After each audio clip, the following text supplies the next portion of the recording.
하나님께서 기적과 같이 아주 신비하게 이 일을 진행하고 계신다. 하나님께서 우리가 주 예수 그리스도를 믿을 때 주셨던 것과 같은 똑같은 선물을 이방인들에게도, 고넬료의 가족, 친한 친구들에게도 주셨으니 내가 누구이기에 하나님을 능히 막을 수 있겠느냐. 이 말 참, 이 사실만 이 지구상에 존재하는 모든 분쟁 가운데 있는 사람들이 알고 믿음으로 고백할 수만 있다면 이 땅에 얼마나 많은 아픔들이 멈출 수 있겠습니까? 분열하고 분쟁하고 다투고 하는 이런 모든 것들이 다 멈출 겁니다. 하나님께서 하시는 건데 내가 어떻게 막을 수 있느냐? 이 사실만 고백할 수 있다면 우리가 불필요하게 에너지를 낭비하고 또 환경을 오염시키고 사람들을 위험에 처하게 만들고 하는 일들이 없을 거라는 거죠. 전적으로 하나님께서 하신 거다. 우연이가 아니다는 거죠. 그냥 지나가다가 불쌍해서 이방인의 집에 들어가 가지고 먹고 한 것이 아니다. 하나님께서 섭리하고 계획하셔서 처음부터 이들을 구원하기 위해서 나에게 환상을 보여주셨고 고넬료에게도 환상을 보여주셨고 그에게 천사를 보내셔서 말씀하셨고 그리고 이 일을 이루신 분은 하나님이다 라고 하는 그런 고백인 거죠. 하나님께서 준비하시고 진행하시고 인도하시고 강권적으로 역사하시고 이 일을 이루시고 우리 가운데 착한 일을 시작하신 하나님께서 마무리하시고 완성하신다. 이런 고백이 가득 담겨 있는 그런 표현입니다. 그래서 이것은 사람이 막을 수 없다. 사람이 막을 수 없다. 하나님의 뜻을 어떻게 사람이 막겠느냐.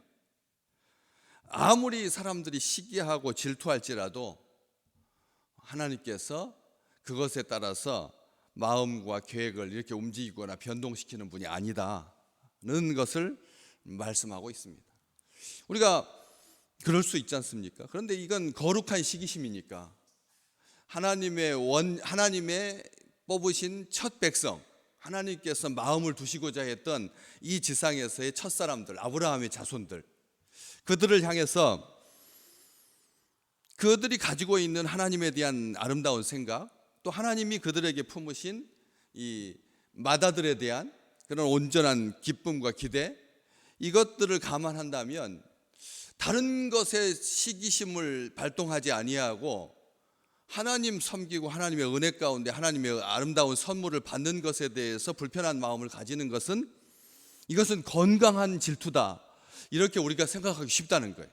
우리 그렇지 않습니까? 다른 질투가 아니라 뭐 돈 못 번 것에 대한 질투라든지 아니면 뭐 다른 것으로 인한 시기심이라면 그것은 가져서는 안 된다라고 할 수 있지만 이 질투는 우리 하나님도 질투하시는데 하나님도 질투하셔서 그래서 마음을 변경시키기도 하시는데 사람들이야 뭐 그 정도 가지고 이게 나쁜 일인가 생각하기 쉽다는 거죠. 우리도 거룩한 부담감을 가지고 믿음 안에서 신앙의 경주를 벌이는 거 그런 사람들이 있었지 않습니까? 바울을 괴롭게 하려고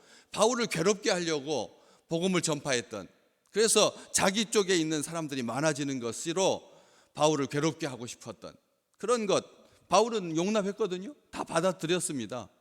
그것은 그렇게 해도 이래도 저래도 예수님께서 전파되시는 거니까 나는 기쁘고 기쁘다 그렇게 말했지 않습니까? 아무런 문제가 될 것 같지 않은데 베드로는 여기에서 우리로 하여금 내가 누구이기에 하나님을 막겠느냐, 하나님을 능히 막겠느냐, 하나님께서 하시는 일을 어떻게 막을 수가 있느냐라고 하는 이 속에서 이 포도원에 아침 일찍부터 와가지고 차근차근 오후 3시까지 와서 맨 마지막에 온 사람은 2시간밖에 일하지 않았을 때 그 늦게 온 자부터 하나님께서 챙기셨습니다. 아침 일찍 온 사람들한테 한 달란트 약속대로 주었으면 사실은 아무런 불편이 없었을 거거든요. 자기 거 돈 받아가지고 가면 되니까. 그런데 늦게 온 사람들이 한 달란트씩 받는 것을 옆에서 지켜봤으니까 그래서 이제 불편해진 거죠. 저렇게 늦게 왔는데도 저렇게 준다면 아침 일찍부터 와가지고 일한 나에게는 2배는 더 주겠지. 아무래도 뭔가 더 주겠지 하는 마음으로 불편해졌잖아요. 정작 받았을 때는 똑같이 대주시니까. 그런데 이게 나중된 자가 먼저 되는 것, 나중된 자부터 먼저 하나님께서 계시는 그들에게 베푸시는 그 은혜, 우리의 초점은 어디에 맞춰져야 되느냐 이거죠. 늦게 시작한 그 믿음이 얼마나 어려운 거고, 우리는 일찍부터 모태부터 4대째 5대째 신앙생활 한다라고 하는 것은 정말 귀한 일이거든요. 우리 스스로도 감격해야 될 일이고요. 우리가 신앙을 나중에 머리 다 커서 믿게 된다는 것이 얼마나 어려운지 우리가 충분히 알거든요. 씨도 안 먹히거든요. 우리가 알잖아요. 뭐 몇 번을 찍어야지만, 몇 번을 전도해야지만, 몇 번을 고구마가 익었는지 살피기 위해서 찔러 봐야 이 사람의 마음이 조금씩 움직여가는, 그걸 애타게 기다려가지고 10년 걸리고 20년 걸리는 거 아니겠습니까? 그렇기 때문에 사리 분별력이 없이 아주 어렸을 때부터, 미숙했을 때부터 엄마 손잡고 아빠 손잡고 성전에 올라와 가지고 믿음 가운데서 성장하는 것, 이것은 다른 사람들하고도 비교할 수 없는 그 과정 자체가 축복인 거죠. 그렇기 때문에 늦게 된 자가 먼저 되는 것에 대해서 불편해하지 말라는 말이잖아요. 이 말이 바로 그거잖아요. 그 불평하고 원망하는 것은 하나님을 대적하는 것이니까, 하나님을 막을 수 없는 것이니까, 하나님께서 하신 일이니까 의심하거나 비난하거나 하지 말고 하나님께 영광을 돌려라. 지금 그 말하고 있는 것입니다. 베드로는 분명합니다. 그들에게 하나님이 우리가 주 예수 그리스도를 믿을 때에 주신 것과 똑같은 선물을 그들에게도 주셨다. 여기 같은 선물, 그리고 하나님께서 그들에게 선물을 주셨다. 우리가 주 예수 그리스도를 믿을 때 처음에 베드로가, 사도들이, 예수님의 제자들이 처음에 믿을 때 주신 선물, 어떤 선물인데요? 성령은 나중에 주셨잖아요. 처음에 믿을 때 주셨던 선물은 믿음의 선물인 거죠. 믿음의 선물입니다. 주님께서 나를 따르라. 내가 너희를 사람 낚는 어부가 되게 해주겠다. 내가 사람 낚는 어부가 되게 하겠다. 너는 나를 따르라 하셨을 때 제자들이, 여러분 그게 말이 되는 겁니까? 누가 정말 새파랗게 젊은 사람이 와가지고 갑자기 세관에서 일 보고 있는데 나 따르라고 했을 때 그 경륜과 경험과 얼마나 이 경제 마인드가 온전하고 빠르고 한 그런 사람들, 바닷일, 뱃일 하는 사람들 보면 그 사람들의 이 자기 직업에 대한, 자기 판단에 대한 그런 그 우월감이 우리가 생각할 때 뭐 밑바닥일 것 같은데 전혀 그렇지 않다는 거죠. 가장 아시잖아요? 바닷가에 사는 사람들이 예수 믿는다는 게 얼마나 어려운지요. 해안가에 사는 사람들이 하나님 잘 믿는 그 비율이, 왜 똑같은 나라인데, 진짜 손바닥밖에 되지 않는 작은 나라인데 왜 내륙하고 해안가에 살고 있는 사람들의 신앙의 그 비율 차이가 이렇게 큰지요? 우리가 똑같으니까 다 같이 믿을 것 같잖아요. 그런데 그렇지 않다는 거예요.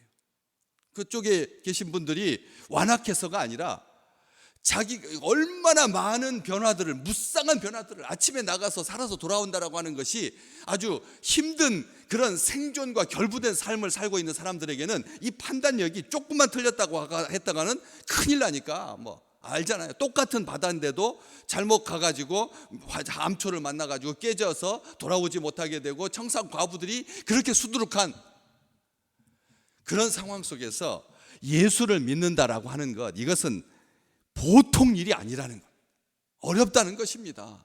그런데 제자들은 대부분이 다 어부였잖아요. 그런데 어떻게 했습니까? 믿었습니다. 그게 믿음은 선물이라는 거죠. 하나님께서 주신 선물이다. 우리가 오늘 사시면서 내가 예수를 믿네, 내가 예수를 믿네 라고 하는 것이 정말 자랑스럽고 감사하시기를 주의 이름으로 축복합니다. 이 시대에 우리 주님께서 말씀하셨잖아요. 마지막 때가 되면 믿는 자들 볼 수 있겠느냐, 믿음이 있겠느냐 라고 할 만큼 마지막 때로 갈수록 점점 더 어려워지는, 그러니까 생애 처음으로 예수 믿는 사람들이 없는 거죠.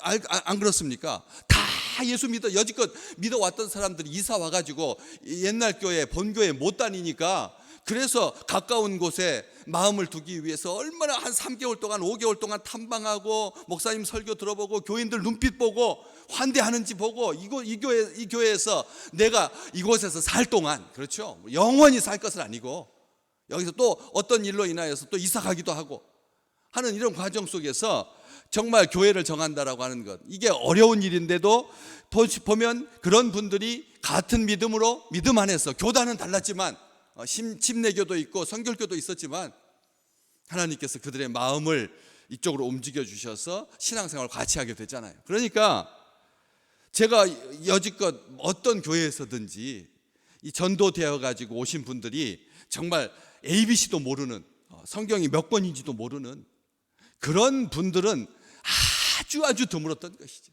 그렇기 때문에 여기 믿음으로 구원받는다, 믿음으로 구원받는다, 믿음으로 구원받는다, 예수 이름을 믿음으로 구원받는다, 주 예수 그리스도를 믿으라, 그리하면 너와 네 집이 구원을 얻으리라 라고 말했던 것처럼 선행도 아니고 의지도 아니고 열심도 아니고 노력도 아니고 수련도 아니고 구제도 아니고 의로움도 아니고 바른 삶도 아니고 칭찬 듣는 삶도 아니고, 고넬료 정말 하나님이 보시기에도 백성을 많이 구제하고 항상 하나님께 기도하더니 온 집안으로 더불어 선행하고, 온 집안으로 더불어 선행하고, 그렇게 완벽했지만 아직 구원을 얻는 믿음은 아니었기 때문에 베드로를 보내서 그런 믿음을 가질 수 있도록 말씀을 주시고 깨닫게 해주시고 변화시켜 주셔서 은혜의 자리에 있었던 것처럼 전통이나 습관이나 관습으로 행위로는 아니다. 로마서 5장 1절 오직 믿음으로 의롭게 된다.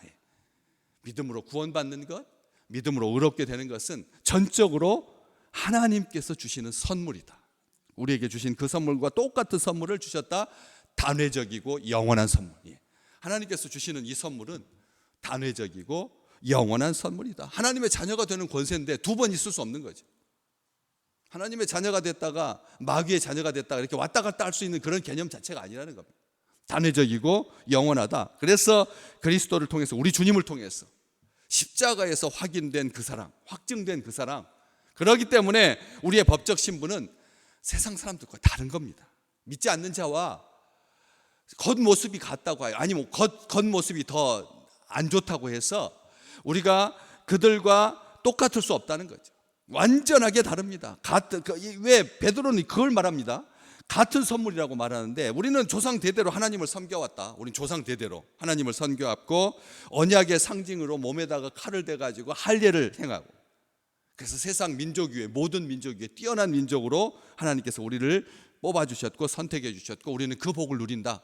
하나님의 유업을 우리가 항상 충만하게 마음껏 누리고 있다. 그런데 이방인들은 짐승 취급했고 2등 인간 취급했고 절대 우리와 같지 않다. 같을 수도 없다.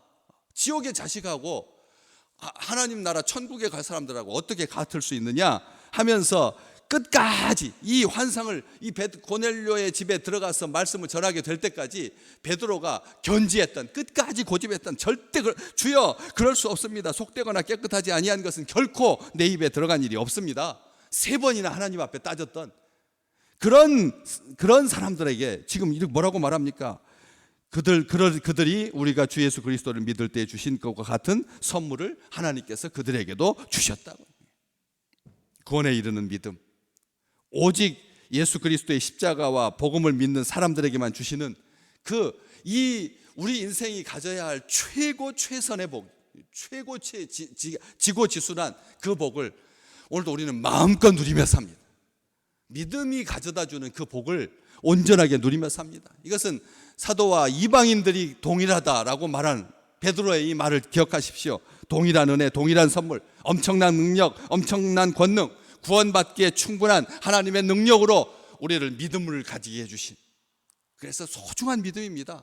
정말 건실하여서 흔들리지 아니하고 요동치지 아니하고 한결같이 이 믿음 가지고 오늘도 승리하고 행복한 귀한 날 되시기를 주의 이름으로 축복합니다.